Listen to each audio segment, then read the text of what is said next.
the first set of results from its 2020 count. Now, these new figures will essentially be used to determine how many congressional seats each state gets, as well as its share of electoral college votes. Very important in our electoral process. Here to break down the results is NBC News national political correspondent Steve Kornacki at the big board. Steve, some significant changes here. What are you seeing initially?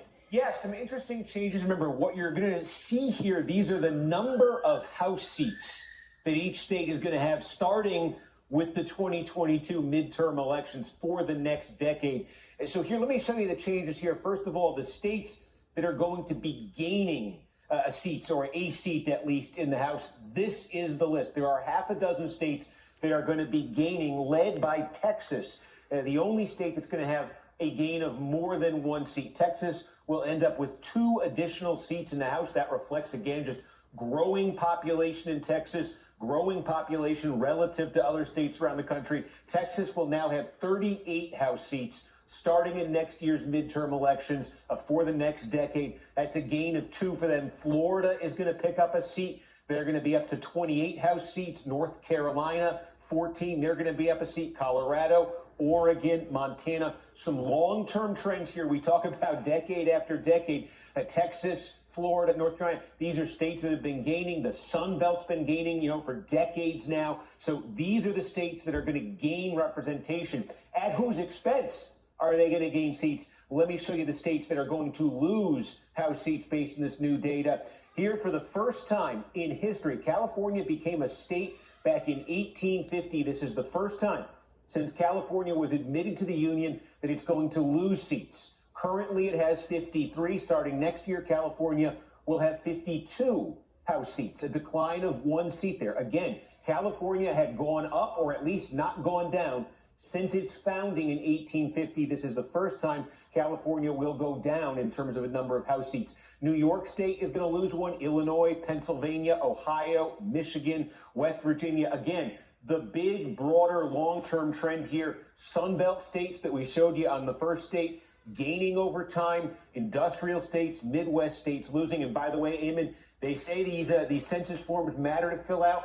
The difference between New York losing this House seat and walking away clean in this without losing anything, 89 more people. If there had been 89 more census forms from New York State, they would. Salute, y'all. Welcome to PR 61 Minute Podcast. I am your host. I am excited today because today, well, actually, it was yesterday. Yesterday, the census count, it got revealed. It got revealed the states that have a certain amount of people that are determined the electoral college vote, that are also determined funding for each state. Now, why is this exciting? Why is this something that, supposedly people of QAnon and I mean, you're supposed to be jumping off your seat right now, because now you have the Democrats losing losing the Senate and losing seats in the Congress since 1850. Since California's existence, they have never lost a seat. They lost a seat now. New York has also lost a seat. This tells me that the storm is real, because this is the real election that Trump needed to win, and it's proven, because he gave a lot of effort. What was the effort? Build the wall, stopping illegal immigration. And these are the things that the Democrats, states like California, states like New York, depended on. That's why California has the highest, for rent, as far as housing, and New York also. So what these states then tend to do is they're trying to make it harder for people, and people start migrating where? They start migrating closer to maybe they're where they came from. If you're, live in New York and you from south of the border or anything like that, Nicaragua, Panama, and everything like that, you moving down closer over there. Closer, like to be around Texas, or if you in the Caribbean, you live in Florida, Atlanta, Louisiana, these things. So what that was doing was changing the playing field as far as for voting. Now, what the corona did, this is crazy. I'm guessing Trump is a heavy chess player. But what the corona did, the corona stopped them in the tracks as far as creating this massive migration south, which it was already happening, but also stopping the migration that was happening at the border also, because that tends to change the power grid as far as who holds the Senate, who has more seats in Congress. These are the things that Trump is going to need in the next election to come back and to really run everything the way it should be, instead of having certain people in the way. And everybody got exposed. Democrats, Republicans, people that were not for making this country great again. When Trump said make America great again, it's include everybody in America. Why are people excluding themselves out of that?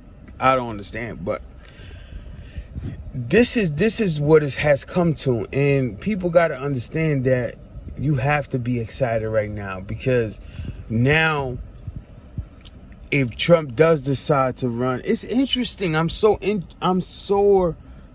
interested in finding out if he's gonna run, because if he's gonna run, that'll confirm everything. That'll confirm all the gates, the Obama gate, all that is gonna be pushed, and all that is gonna be injustice is gonna find its way through these cracks. Because now you have Congress and you have the Senate. A lot of things could be easier. This is what Trump was telling Nancy Pelosi. As far as Nancy, I could get a bill passed like this, but I need people in the Senate. That's not a problem anymore, because the right people, I'm guessing, are there now. See, in order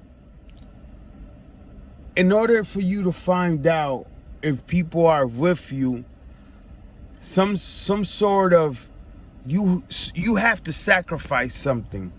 And Trump sacrificed that first year. It was to really find out who was with him and who was against him. It's just like when John F. Kennedy started, telling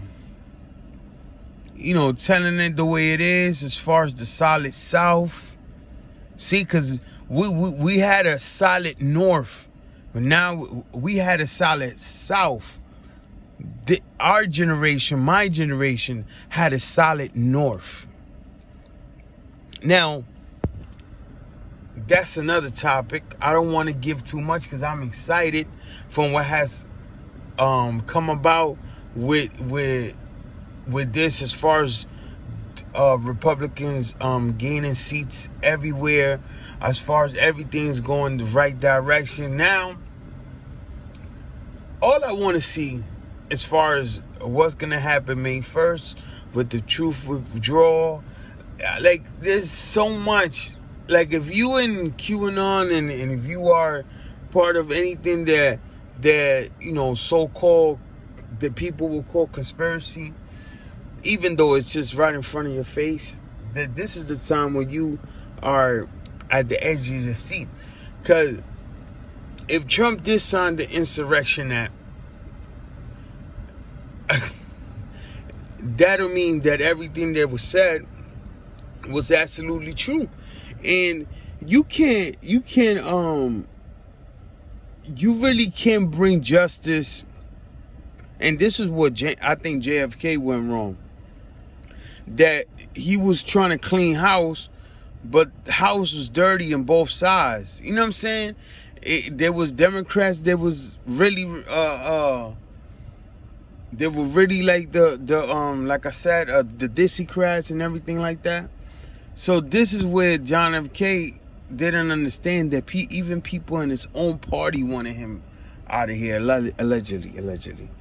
Now, with fast forward to Trump, now we see people like Marco Rubio and all these people, Ted Cruz, coming out and looking out for the Democrats and showing their true colors, because that's what they are. They're Dixiecrats. They just flipped over. Just because you get a title, that doesn't mean that changes you within you. So this is what Trump had to deal with. He had to clean the swamp. And this is the first step on cleaning the swamp. I'm very excited.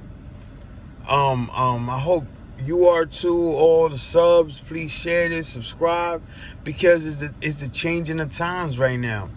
We have to see what happens now.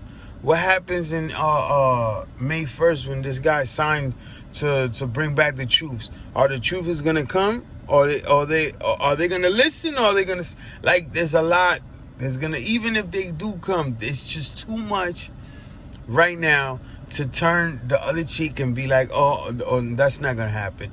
No, because look, the Democrats got the Senate and they got the Congress. That's crazy.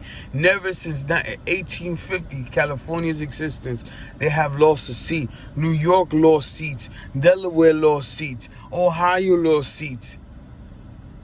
Follow me as far as understanding how the states with the most amount of coronavirus and everything lost, as far as being New York and California.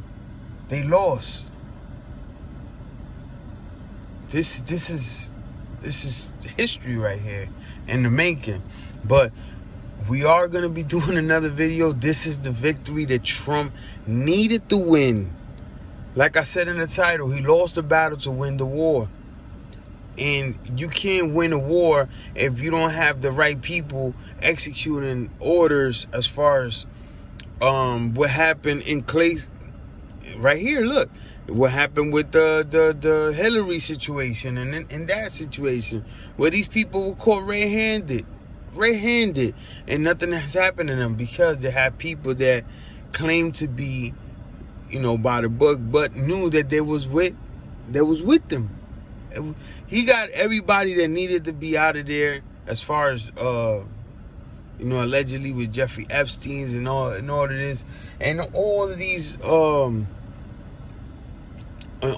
great law enforcement who are executing the job to the finest level, as far as all the sting operations with the child trafficking, the sex trafficking. Please salute. God bless you guys. But I see that the storm is here.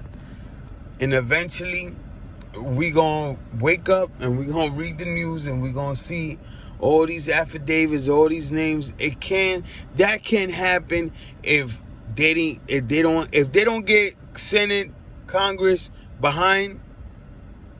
That's the push that the president needs in order to execute these executive orders. But salute, it's PR 1.